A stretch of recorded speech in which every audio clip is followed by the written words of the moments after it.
Hey everybody, had the Hurricane Helen blow through, a little bit of yard damage and whatnot, just light debris. I'll probably have some videos soon. I've got hunting property up in Perry, Florida where it hit directly, but that isn't what this video is about. This video is about so-called stupid people and the interweb's favorite light colonel of the Utah National Guard, Air National Guard. This is a pre-Lieutenant Colonel Nutnfancy viewing video. I'm about 13 minutes in, and it is actually a response to P226's video, which I did watch in its entirety. And dude, we just gloss over somebody's grandpa pissing on a giraffe. The circumstances and the logistics of which I'm afraid I'm going to require details. And for payment of such details, sir or ma'am. Oh, also too, stick a pin in trans story time, if we could. I want to circle back to that shit. My great-grandpa was actually banned from the Greek Orthodox Church for pissing on the wall. Now, Mo, everybody called him Mo because of his haircut, was a corrupt teamster a la World War II. Funny story on that. I'm just going to put a little icing on my payment to hear your grandpa's story. He was a truck driver during World War II, and my grandma, his daughter, put a news article, put an article in the paper, wrote a paper, and submitted it. And in it, she was talking about the times during World War II when she was just a little girl, and how while there were rationing and everything else, their house always seemed to have plenty. And in the picture, it showed her as a little girl wearing a little grass hula skirt and other things. And I'll give you two guesses how a teamster ends up in a position of abundance during a time of rationing. And the first guess doesn't count, my friend. That's my family. That's my lineage. I would have been shit, what, fourth generation Union, if it weren't for my dad breaking the cycle when he took a non-bargaining position at the place he worked at, following him leaving the position of Union Steward, local 5555. That's not the number. I'm not going to tell you fuck's the number. That's the blood that runs through my veins. I'm management now, non-bargaining. Grew up working in a state that is not union friendly. But that's a topic for another time. What is the topic though is stupid people. 13 minutes into Nutnfancy's horse shit, and it's challenging for me to watch the self-righteousness of this man, his bigotry, his sexism, all his other isms, the certainty of which he trudges through life boggles my mind. Maybe it's because I'm stupid. Perhaps it's because I feel attacked as I continue to be an undecided voter. And the reason I'm an undecided voter is I'm wondering the deep state structure. Do we still have the Constitution to plug into? Because unlike some people, not you, I've read the articles of the Confederacy. I've read the articles of anti-Confederacy.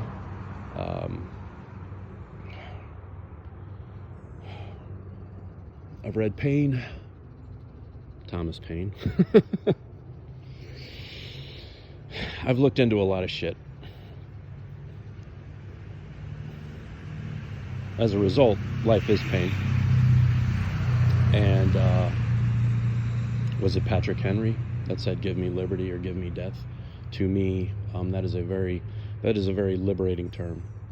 And I think if we feel the pain of some mental construct that we determine as our nation, if we feel that pain, perhaps you haven't truly embraced the liberty or death problem. It's pretty fucking simple. Pretty fucking simple. I think to continue to cling to hope is a recipe for misery in your day-to-day life, and making a jail or some sort of an entrapment to keep you from doing better, because some mystical boogeyman, whether it's a deep state or whatever, is going to be taking it from you. I believe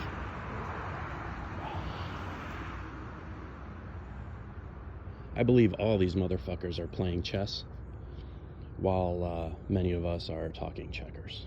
Now, when I'm talking checkers, I'm hoping I can at least evolve the conversation into Chinese checkers, in the hopes of maybe understanding chess. The deep state is what it is. And these remarkably intelligent people that sit around a table once a year at the Bilderbergers, or if they still meet at Jekyll Island, when 10 people sit around a table that have the net worth of all the potential gross domestic product of the entire globe combined, come on, what are we talking about here?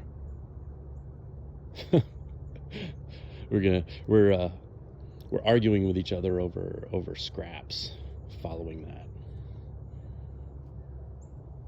I open my mind to the possibility of the reason that Bill Gates or George Soros, based on their dollar amount value, could single-handedly feed and house every man, woman, and child in the United States of America.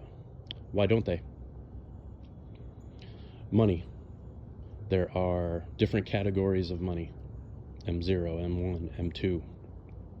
I'm going to say there's higher categories of money, higher categories of value that have to be withheld from the economy, as that the top half of it, get a little redneck with y'all. When you're making moonshine, there's a head and there's a tail. So it is with the economy. The head of your moonshine, as it comes through, has entirely too much alcohol content, and as a result is dangerous or useless. And then the bottom end doesn't have enough. I think so it is with the economy. There's a danger to certainty. There's a danger to be a person that surrounds themselves with people who agree with them. And it's all bullshit in the end. Because life is pain. Life is unfair. Nature is fair, and if you look at the fairness of nature, what would survive following it?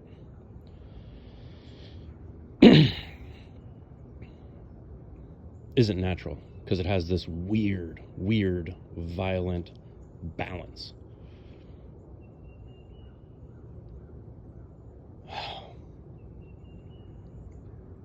It's difficult for me to find the words of explaining my perspective on this, other than our favorite lieutenant colonel, actually my second favorite lieutenant colonel. We'll get into my favorite lieutenant colonel here in a minute, and it's going to be the most important part from this perspective, and from the perspective of these so-called civilian freedom fighters. Fucking man, this is starting to piss me off. He might be a quarter of the way there, but he's turned himself into a useful idiot. And these people playing chess while we're talking checkers merely become useful idiots, thinking there's two sides to this. Even in the populism, like what you mentioned about the Nazis, they can utilize populism, build the right one, see what works, see what doesn't work. Or hell, in the category of chess, maybe a Trump is part of the plan. Oddest thing. Oh wow, we can take a Democrat and hijack the Republican Party. We can take a liberal and hijack. Oh man. Now at 13 minutes, Nutnfancy's talking about the I'm going to give you an example of useful idiot here. He's talking about, as I show you a $65,000 truck. Fucking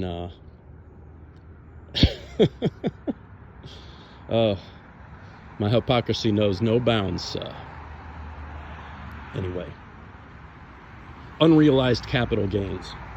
So, this man, who wouldn't know unrealized capital gains or what capital gains were if it was pissing in his fucking ear, what unrealized capital gains could accomplish is, remember that shit with Trump and the other very wealthy people that flip and loan and use real estate value to make themselves liquid billionaires or liquid millionaires while they have a gross value of billions? It could potentially tax those individuals. Yet, useful idiots oppose these things.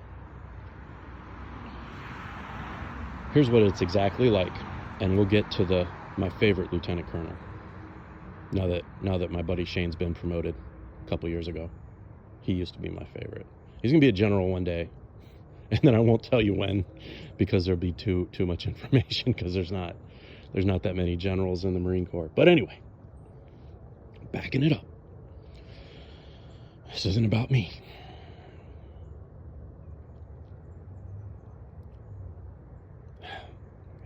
Damn, hard for me to think when I'm mad. And it's not because he triggered me. And it's not triggered by what he said. I'm triggered by his ignorance. But as a useful idiot, here he is opposing that. And it goes back to exactly what Lyndon B. Johnson said. If you can convince a white man that he's better than a nigger, why then you can get him to do whatever the hell you want. I paraphrase. So, my favorite lieutenant colonel, Lieutenant Colonel Grossman, author of such books as On Killing, the Sheepdog book, the other book, Sheepdog Concept or whatever the fuck it was called. One of my buddies turned me on to back when it came out. I knew about that before Nutnfancy, but again, this isn't about me, this is about him. Grossman, though, talks about the sheepdog, something that Nutnfancy touts, something that I had pinned myself to with my original channel, not from Nutnfancy's perspective, but from the other one. Grossman's sheepdog. He isn't some sort of a political freedom fighter. Grossman talks about the sheepdog as being merely a shell surrounding a delicate yolk that could one day become something beautiful, could one day become something amazing. Maybe it'll be a chicken, maybe it'll be motherfucking breakfast, maybe it's a fried egg, maybe it's a scrambled egg, maybe it's part of a beautiful conglomeration that we call down here Grandma's Country Scramble, which I had for lunch yesterday. But again, this is not about me. As a result, what business is it of the shell what the yolk does? That was Grossman's point. They aren't qualified to have an opinion about the yolk.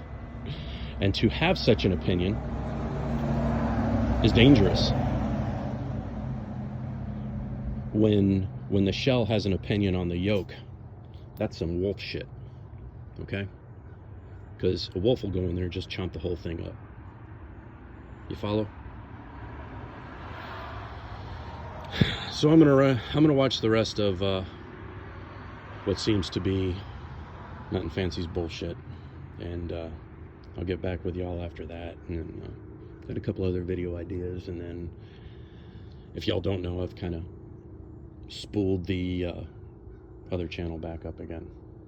Because in times like these, there comes a hero, and not all heroes wear capes. All right. Catch y'all later.